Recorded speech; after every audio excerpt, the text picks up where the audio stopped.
Mga gabay sa magulang para sa new normal of education. Bilang isang magulang, ano nga ba ang dapat nating gawin?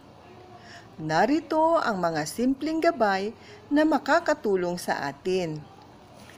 Tip number 1. Ihanda ang ating anak sa new normal of education.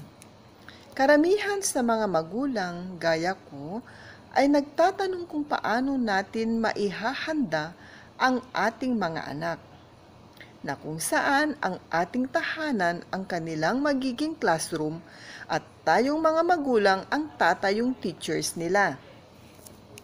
At huwag din kalimutang ipaliwanag sa kanila ang mga salitang COVID-19, virus, pandemic, quarantine at social distancing. Dahil ang mga ito ang ugat bakit sila mag-aaral sa loob ng bahay.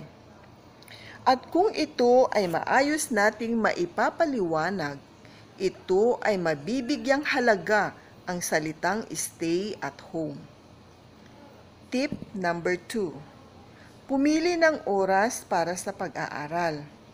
Mas mainam kung sa umaga tayo mag-aaral para hindi pa sila masyadong stress. Tip number 3. Pumili ng lugar na tahimik para sa pag-aaral. Kailangan ito'y lugar na tahimik at kaya nilang makapag-focus ang ating mga anak sa pag-aaral.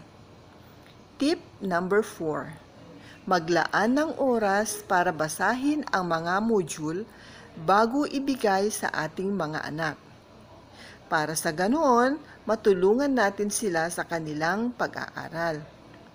Tip number 5, makipag-ugnayan sa paaralan o sa mga guro.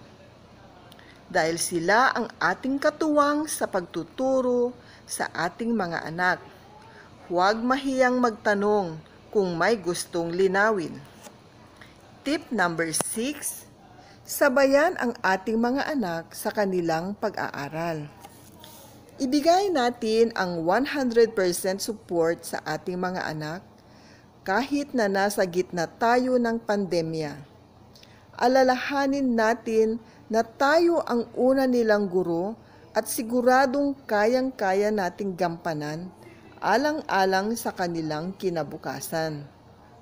Gamitin natin ang oportunidad na ito para malinang natin ang kanilang mga kakayahan.